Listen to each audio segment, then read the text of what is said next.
Assalamualaikum warahmatullahi wabarakatuh. Bertemu kembali dengan Ibu Yuliani Dewi dalam mata pelajaran kebutuhan dasar manusia menurut Maslow ya. Jadi tujuan pembelajaran kita adalah bisa memahami dan menerapkan ya pemenuhan kebutuhan dasar manusia menurut Maslow. Oke, anak-anak ya.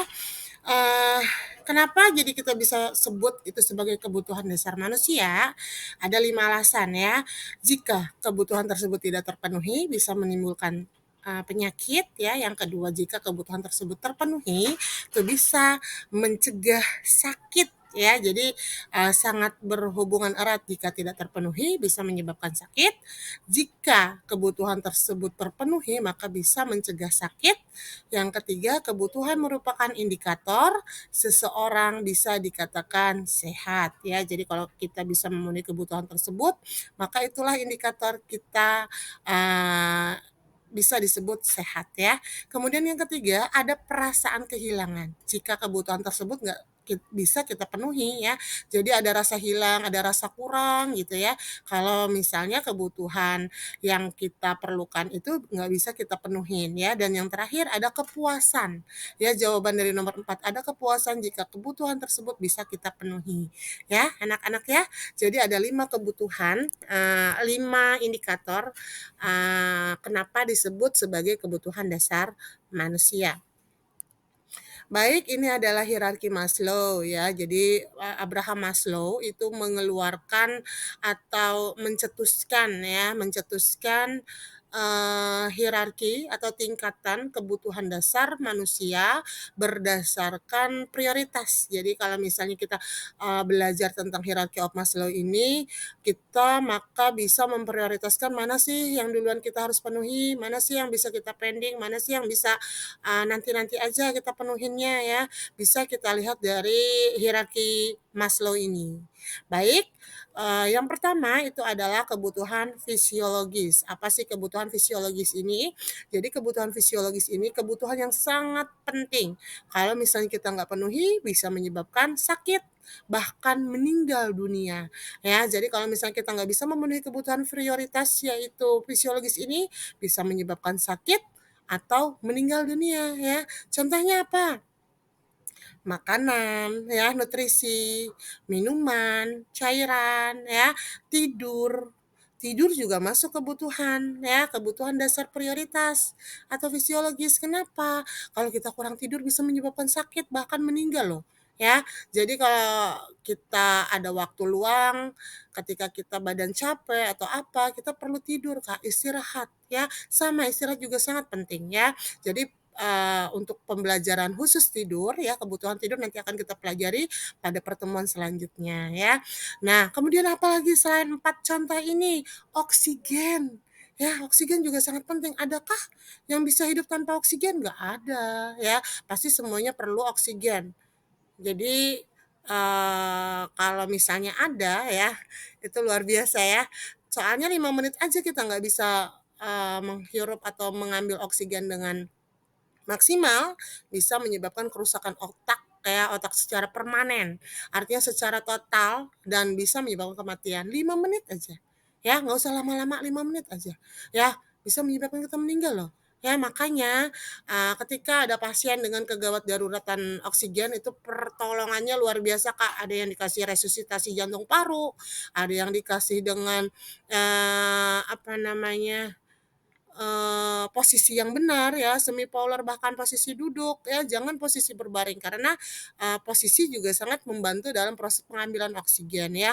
Sesuatu hal yang sesak itu harus kita buka dengan lebar gitu ya, yang misalnya bajunya terlalu ketat, terlalu ngepres atau besi yang ada di bagian bra kita itu bisa kita lepaskan dulu supaya pengambilan oksigen itu lebih mudah ya. Selain itu apalagi contohnya dalam fisiologis?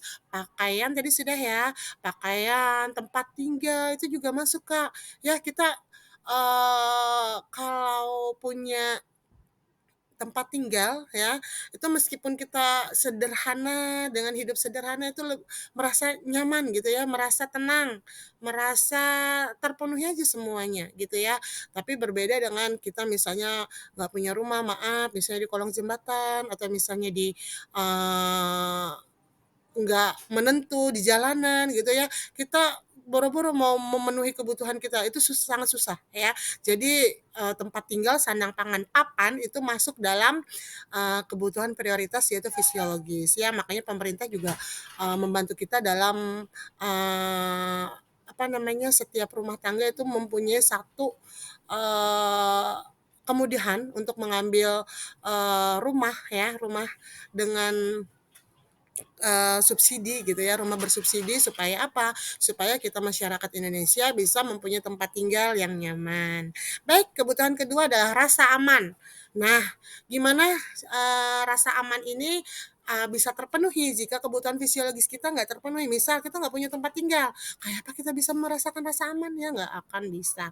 Makanya kebutuhan rasa aman ini akan terbentuk atau akan muncul ketika kebutuhan fisiologis kita sudah terpenuhi ya, baru kita bisa memenuhi kebutuhan selanjutnya, yaitu kebutuhan rasa aman. Contoh, kita merasakan keamanan, ada yang melindungin gitu ya, ada yang, eee, apa namanya, yang mensupport kita ya, keteraturan teratur gitu ya, nggak ada, eee, apa namanya, bullying, nggak ada, apa namanya, ketidaksukaan gitu ya, merasa teratur, hidup tuh enak gitu ya, ada ritme-ritmenya yang selalu terjadi seperti itu ya.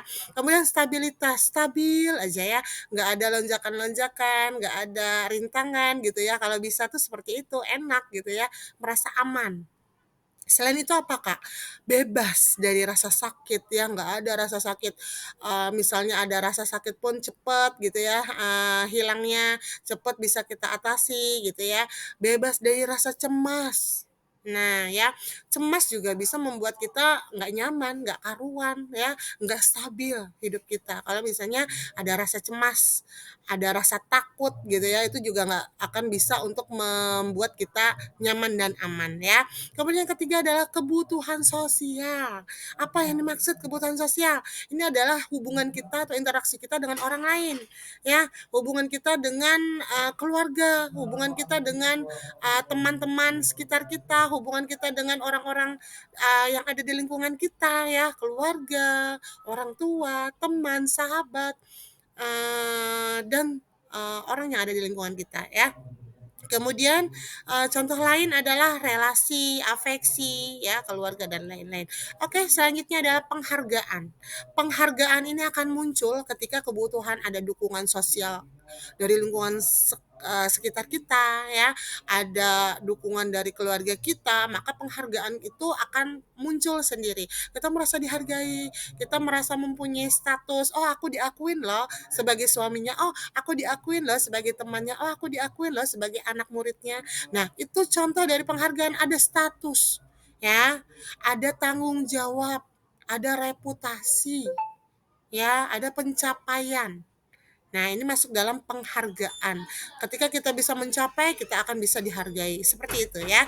Kemudian kebutuhan paling tinggi atau paling atas itu adalah aktualisasi diri.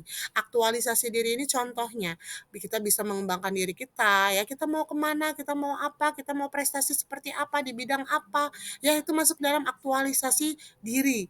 Pemenuhan ideologi kita ya, pandangan kita maunya gimana ya, itu adalah aktualisasi diri. Prestasi, pekerjaan itu juga masuk dalam aktualisasi diri ya. Baik anak-anak ya, Ibu lanjutkan untuk semua kebutuhan ini, untuk semua 5 tingkatan ini akan bisa kita penuhi jika kebutuhan fisiologis atau dasar itu terpenuhi dengan baik ya, dengan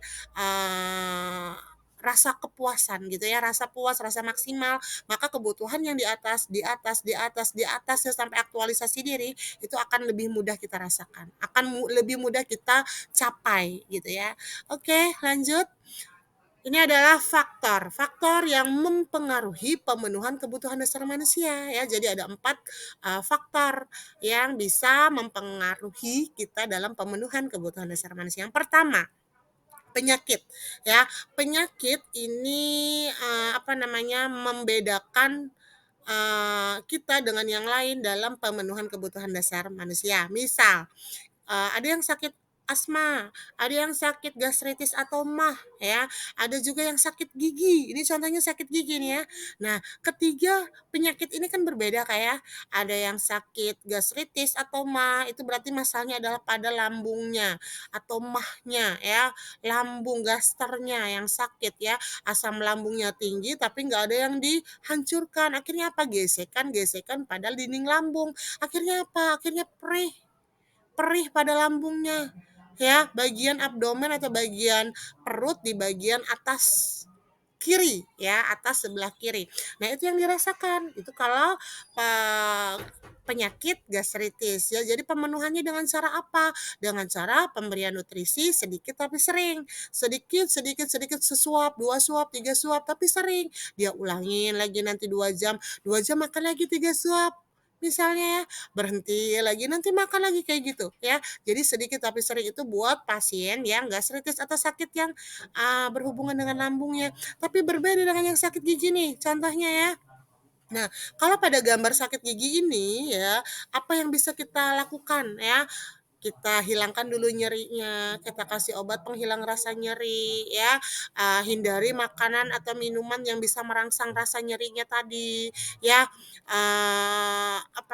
berikan makanan yang jangan keras gitu ya, jangan makan keripik dulu ya, atau es-es yang dikeletus gitu ya, yang digigit jangan ya, hindari makan yang seperti itu. Nah, artinya apa? Penyakit ini masuk dalam faktor yang mempengaruhi dalam pemenuhan kita ya.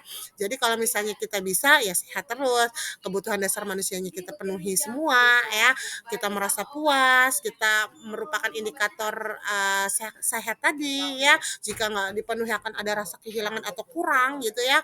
Eh, itu yang merupakan faktor yang mempengaruhi yang pertama ya. Yang kedua hubungan keluarga.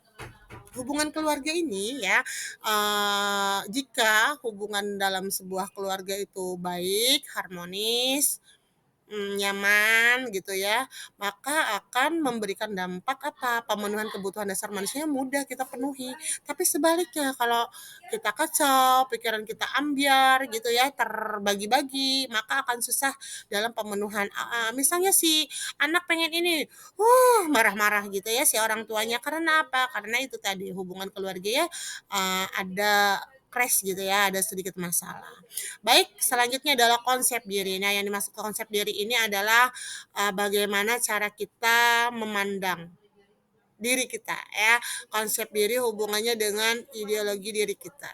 Konsep diri dengan gambaran diri kita. Nah, sebaiknya ya kita itu mempunyai konsep diri yang positif. Jadi ada yang positif, ada yang negatif. Jika negatif itu nggak bisa melihat apa sih kelebihan kita, adanya kekurangan aja. Tapi kalau konsep diri yang positif kita merasa bukan juga terlalu percaya diri, bukan ya. Konsep diri yang positif ketika kita nggak punya sepeda motor yang bagus, oh iya mungkin kita misalnya ya kemampuan kita harus disesuaikan, jika tidak apa, jika tidak nanti pusing bayar per bulannya misalnya ya. Jadi selalu ada pandangan yang positif gitu ya kalau konsep diri. Jadi setiap ada yang meskipun ada yang menjelekan kita, kita tetap aja berpikir positif. Oh mungkin dia seperti itu karena ini, karena dia nggak bisa atau apa. Pokoknya cara kita menanggapi sebuah masalah harus dengan segala kebaikan gitu ya, positif aja ya. Jadi kalau selama kita positif itu akan nyaman kita dalam pemenuhan kebutuhan dasar manusia kita ya. Akan selalu ada cara ataupun strategi dalam pemecahan pemenuhan kebutuhan dasar manusia kita. Baik, tahap terakhir. Tahap terakhir ini adalah tahap perkembangan ya. Setiap manusia itu tumbuh dan berkembang. Setiap kita makhluk hidup itu pasti ada tumbuh dan berkembang. Pertumbuhan itu dari kecil menjadi besar gitu ya, dari pendek menjadi tinggi, dari kurus menjadi gemuk, dari kecil menjadi besar ya, dan perkembangan itu dari yang belum bisa apa-apa, belum bisa makan sendiri misalnya bayi jadi bisa, yang belum bisa berbicara jadi bisa, yang belum bisa main voli jadi bisa main voli nantinya ya. Itu perkembangan-perkembangan itu juga akan berpengaruh pada pemenuhan. Kenapa? Setiap usia itu akan berbeda kebutuhan dasarnya ya, begitu juga dengan pemenuhannya. Misal kalau bayi 0 sampai 6 bulan yang diperlukannya hanya ASI, tidak ada makanan ya. Maksudnya tidak ada makanan dalam bentuk nasi atau misalnya dalam bentuk ikan, belum ya, dia cukup ASI saja atau susu formula saja ya, karena usus dan bagian sistem pencernaannya belum siap untuk menerima makanan cair, encer gitu ya, atau bentuk padat sekalipun itu adalah yang sangat bergizi ya. Baik, begitu juga dengan kita yang dewasa. Kita yang dewasa juga kebutuhan dasarnya akan berbeda antara satu dengan yang lainnya, apalagi dengan perkembangan gitu ya. Jadi 4 faktor inilah yang mempengaruhi pemenuhan kebutuhan dasar manusia. Baik anak-anak, sampai di sini dulu penjelasan Ibu untuk selanjutnya ya, untuk penjelasan selanjutnya akan Ibu jelaskan di dalam kelas nanti ya. Jangan sampai tidak masuk dalam pembelajaran Ibu. Oke anak-anak, salah hilapnya mohon maaf. Assalamualaikum warahmatullahi wabarakatuh.